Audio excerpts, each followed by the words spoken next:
ज्यादातर मजदूरी पेशा लोग छोटे मोटे नशे जैसे बीड़ी, तंबाकू, गुटखा इत्यादि का उपयोग करते हुए दिख ही जाते हैं, लेकिन लड्डू का काम ऐसा था कि बिना दिमाग को सुन किए किसी और के लिए इस काम में हाथ डालना शायद संभव नहीं हो पाता। अतः जब कभी अपना तसला बेलचा लेकर लस्सू किसी मोहल्ले की तरफ काम पर मिल जाने पर रुक करता तो फैजा को साथ लेना नहीं भूलता। फैजा ठहरा अव्वल दर्जे का अमली, इसलिए लस्सू उसके लिए सूटे का प्रबंध कर लेता। फैजा के कहने पर लस्सू ने भी कुछ कश लगा लिए और चल पड़े मास्टर सत्यप्रकाश के घर की ओर। लस्सू इस बार कुछ अलग था, यह जानने में सत्यप्रकाश जी को ज्यादा समय नहीं लगा। सत्यप्रकाश क्या, लस्सू की बाहर निकली हुई आंखें देख कोई भी समझ सकता था कि वो चर्च पीकर आया। सत्यप्रकाश जी ने मन में सोचा, जैसा काम वैसे कारनामे। लेकिन इससे पहले कभी भी लस्सू जब भी काम पे आया नशे में नहीं होता, इसलिए सत्यप्रकाश जी पूछ बैठे, लस्सू आज कोई खास पार्टी वार्टी थी क्या? पिछली बार तेरे पैर इतने तो नहीं लड़खड़ा रहे थे। इस तरह का काम करते हो तो कम से कम पैसों का जायज इस्तेमाल किया करो। पैसे भी कौन से कम लेते हो, क्योंकि पता है ये काम कोई और तो करेगा नहीं, इसलिए जितना मुंह खुलता है खोल लेते हो। अपना तसला और बेलचा लिए लस्सू कुछ देर तो चुप बैठा था। सत्यप्रकाश की बातें सच मान उसने कोई प्रतिकार नहीं किया। लस्सू के साथ ये किस्सा हर बार होता है और हर घर में होता है, मगर इस बार लस्सू के साथ आया फैजा बोल पड़ा, महाराज जो काम हमसे आप लोग करवाते हो, क्या कोई भी इंसान इस काम को होश में रहकर कर सकता है? सत्यप्रकाश बोला, तो मन माने पैसे भी लेते हो, भला कहीं भी किसी जगह एक दिन के काम जिसमें सिर्फ 2 आदमी 3-4 घंटे काम करेंगे, कोई 10,000 मेहनताना मिलता है क्या? कई वर्षों से चुपचाप रहने वाला लस्सू भी आज बोल पड़ा, हमारे शरीर की चमड़ी पे शायद ही कोई जगह बची हो जहां हमें दवाइयां न लगानी पड़ती हो। ये तो रही बाहर की बात, अंदर शरीर की ये हालत है कि हमारी कौम में जो जो लोग ये काम करते आए उनमें कोई भी पूरी उम्र नहीं जी पाया। आपके 10,000 से जिंदगी बहुत कीमती है महाराज। आज मानो लस्सू अपना पूरा खुमार निकालना चाहता। वो इतने पे ही चुप ना रहा, आगे बोला, महाराज एक दिन में 3-4 घंटे का मेहनताना ज्यादा लग रहा है ना? आप जिन कामों की बात करते हो वो पूरी दिहाड़ी का यानी 8 घंटे का सिर्फ 200-250 रुपया ही लेते होंगे, मगर हाँ महाराज उनके लिए आप साथ साथ खड़े रहते हो और 4 बजे उनको चाय भी पिलाते हो। सत्यप्रकाश, तो लस्सू तुम्हें कहां मना किया है, तुम्हें भी चाय पिलवा दूंगा।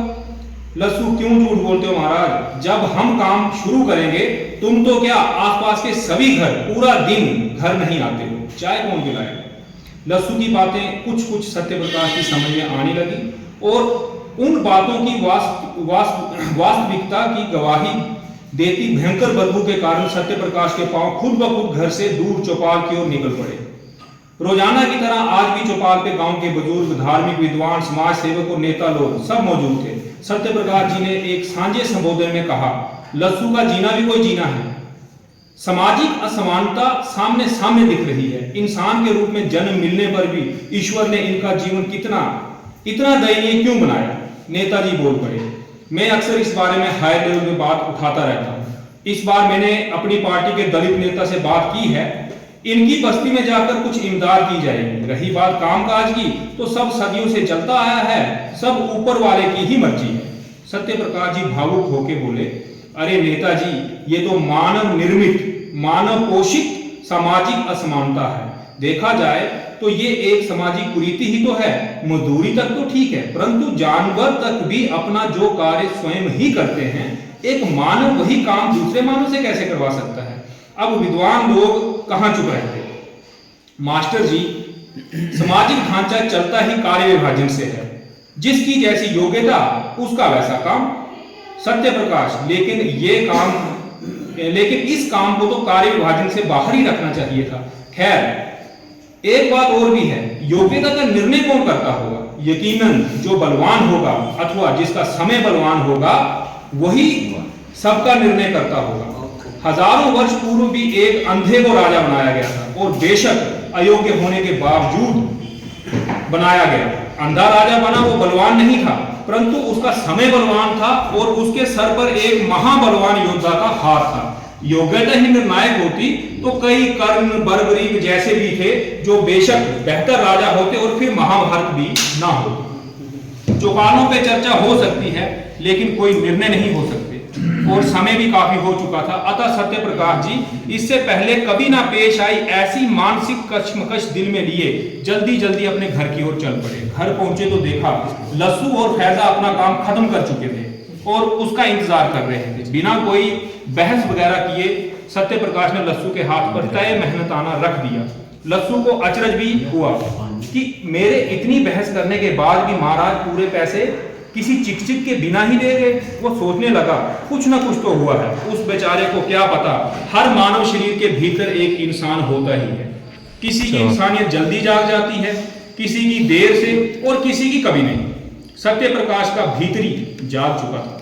वो लस्सू की ओर देखकर बोला, लस्सू अब दौर बदल गया है, मशीनी दौर है।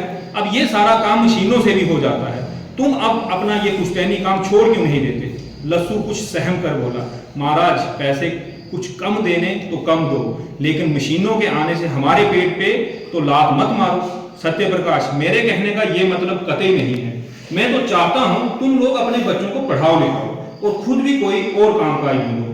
कामकाज ढूंढो बहुत सरल सा वाक्य है, लेकिन इस वाक्य के पीछे का अवसाद किसी बेरोजगार से ही पूछना चाहिए।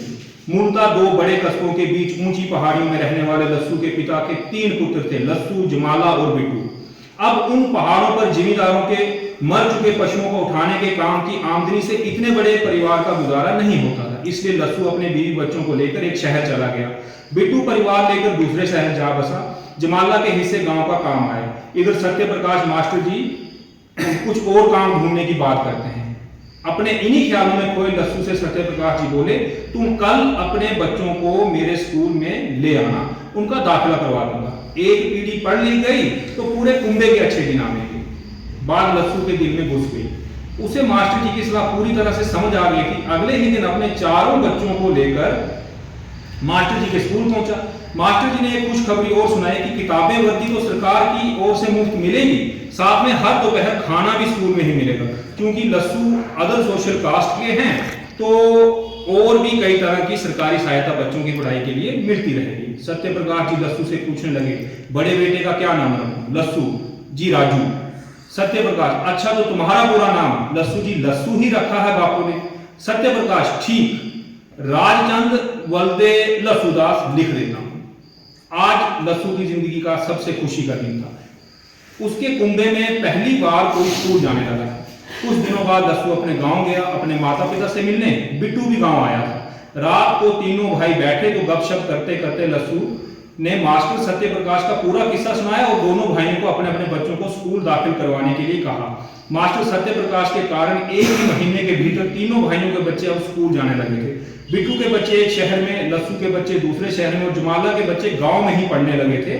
सत्यप्रकाश जी के प्रति मन में श्रद्धा भाव और दिल में लाखों दुआएं लिए लस्सू को मास्टर जी की बात याद आ गई।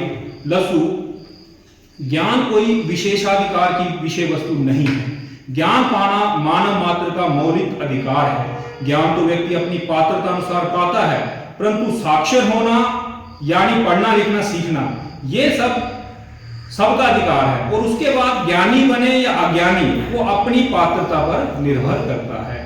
कई वर्ष बीत गए। लस्सू, बिट्टू और जमाला तीनों के घर अब किताबें पढ़ने वाले प्राणी रहते थे। सरकारी किताबें तो तीनों के बच्चों को मुफ्त मिलती थी, लेकिन बिट्टू और लस्सू के बच्चों को कभी कभी मैटाडोर में कई धार्मिक किताबें भी मुफ्त मिल जाती थी। गर्मियां आ गई थी। अब के गर्मियां लस्सू के पिता के लिए कुछ खास महत्व वाली थी। उसके तीनों बेटों की औलादें यानी पोते पोतियां पहली बार एक साथ गांव आए थे और सब के सब बदले हुए थे। बदलाव उनकी बातचीत, उनके व्यवहार में साफ झलकता था। बदलाव तो स्वाभाविक ही था, क्योंकि स्कूल में बच्चों को केवल साक्षर ही नहीं बनाया जाता, अपितु उनके संपूर्ण व्यक्तित्व का विकास किया जाता है। इस बार रात भर दादा दादी और पोते पोतियों की गपशप चलती रहती। राजू, जो अब राजचंद हो चुका था, अपने दादा से बोला, दादा पूरे गांव के लोग आपको ममता नाम से बुलाते हैं, आपका पूरा नाम क्या है? दादा, बेटा मैं बहुत छोटा था तब से लोहड़ी, दिवाली, ईद, बैसाखी कोई भी त्योहार आता उसके दूसरे दिन गांव के हर घर के बाहर तक जाते थे। सब लोग हमें मिठाइयां भोजन आदि दे देते और कहते, ममता तू खुश है ना? बस ऐसे ही पहले मेरे बापू का नाम ममता था, वो मर गया, फिर मेरा नाम ममता पड़ गया। राजू, ईद पर मुस्लिमों के घर और दिवाली, बैसाखी, लोहड़ी पर हिंदुओं के घर से खाना मिलता था। क्या कोई दिन ऐसा भी था जिसमें किसी भी धर्म वाले के घर जाते थे? दादा, शादी विवाह किसी के भी हो, इसके अलावा साल में 2 बार फसल पकने पर पूरे गांव से झोली भर अनाज मिल जाता था। राजू, लेकिन दादाजी आपका धर्म या मजहब कौन सा है? दादा, बेटा भूख का मजहब भोजन ही होता है। क्या अब तुम लोग सो जाओ, बहुत देर हो चुकी है। राजू भी सारी बात समझता था, क्योंकि वो सभी भाई बहनों में बड़ा था। उसने बात को ज्यादा बढ़ाया नहीं और सब अपनी अपनी जगह जाकर सो गए। बच्चे तो सो गए, परंतु ममता के मन में द्वंद्व चलता रहा। सोच रहा था बच्चों को क्या क्या बताता। इंसान होकर भी इंसानों के समाज में पशुओं सा जीवन जी रहा हूं, क्या बताता? जब कोई मर गया तो न शमशान वाले माने न कब्रिस्तान वाले। किसी की मौत पर लकड़ी मिल गई तो उसको जला दिया, और किसी की मौत पर कहीं जमीन का टुकड़ा मिला तो दबा दिया। क्या बताता? अंतिम संस्कार की रस्में नहीं हुई तो क्या फर्क पड़ता है? नरक सा जीवन तो यही जी लिया, इससे भयानक कौन सा नरक होगा? क्या बताता? मेरी कई पीढ़ियों का जीवन भोजन कमाने में ही निकल गया, धर्म कमाने का समय ही नहीं मिला। समय मिलता भी तो क्या कमाते, धर्म का पता ही नहीं। कोई भी धर्म का ठेकेदार कभी हम लोगों के पास इस लोक और परलोक का ज्ञान देने नहीं आया, लेकिन हाँ, अपने अपने मजहब की रक्षा हमेशा सुनिश्चित रखी। फलस्वरूप किसी की भी इतनी हिम्मत नहीं थी कि हमारा, जिनको अपने धर्म का पता ही नहीं, कोई धर्म परिवर्तन कर सके। छुट्टियां खत्म होने को थी, इसलिए जमाला सभी बच्चों को लेकर पहले लस्सू के शहर पहुंचा। वहां उसको एक दिन का काम था, इसलिए दूसरे शहर बिट्टू के बच्चों को पहुंचाने लस्सू चला गया। आज तकनीक का जमाना है, दुनिया के किस कोने कब क्या घटना घट रही है, उसकी प्रतिक्रिया कभी भी कहीं भी हो सकती है। शाम होते होते पूरे प्रदेश में सांप्रदायिक दंगे शुरू हो गए। हर शहर में फसादी लोग पहचान पत्र देख देख कर हत्याएं करने लगे। अब लस्सू, जमाला और बिट्टू को ये सब पहले पता होता तो मास्टरों को बोल वैसे ही नाम रखवा लेते। मास्टर सत्य प्रकाश थे तो लस्सू लस्सूदास हो गया। दूसरे शहर मास्टर जॉन डेविड थे तो बिट्टू बिट्टू डिकोस्टा हो गया। गांव वाले मास्टर की रफीक खान थे तो जमाला जमालदीन हो गया। गांव के स्कूल में अखबार दूसरे दिन ही सही पर आता जरूर था। एक दिन आधी छुट्टी से पहले ही जमाला का बड़ा बेटा एक अखबार का टुकड़ा लेकर रोते रोते ममता के पास आया। दादा, दादा, चाचे और बापू तीनों को शहर वालों ने मार दिया। ममता का पूरा शरीर जमीन पर गिर पड़ा। पोते ने अखबार दिखाई जिसपे बहुत से फोटो छपी थी। ममता ने अपने तीनों बेटों की तस्वीरें पहचान दी। रोते हुए बोला, पढ़ तो सही, क्या लिखा है? दादा, इसमें लिखा है कि पूरे देश में हुए कौमी फसादों में मरने वालों की लिस्ट नीचे दी गई है, और बहुत बड़ी लिस्ट है। दादा, तेरे बाप और चाचों की तस्वीरों के नीचे क्या लिखा है? उनके बारे में भी तो लिखा होगा, आखिर इनको क्यों मारा? लिखा है, इन फसादों में बिट्टू डिकोस्टा, जमालदीन और विकासपुर में मारे गए और लस्सूदास दौलताबाद शहर में मारा गया। बेचारा ममता आसमान की ओर देखता हुआ बोला, वाह रे ऊपर वाले, तेरे मानने वाले, तेरी बातों पर अमल करके हमारे साथ कभी न्याय नहीं कर पाए। तेरा भी अजीब न्याय है। जीते जी मेरे बेटों को उनका मजहब किसी ने नहीं बताया, उनके जीने में किसी धर्म ने मदद नहीं की, लेकिन उनकी मौत में सबका सहयोग रहा। वाह रे धर्म वालों, किसी ने बिट्टू डिकोस्टा को मारा, किसी ने लस्सूदास को मारा और किसी ने जमालदीन को मारा। काश ये तीनों भी ममता होते तो कम से कम इनके बच्चे यतीम तो ना होते।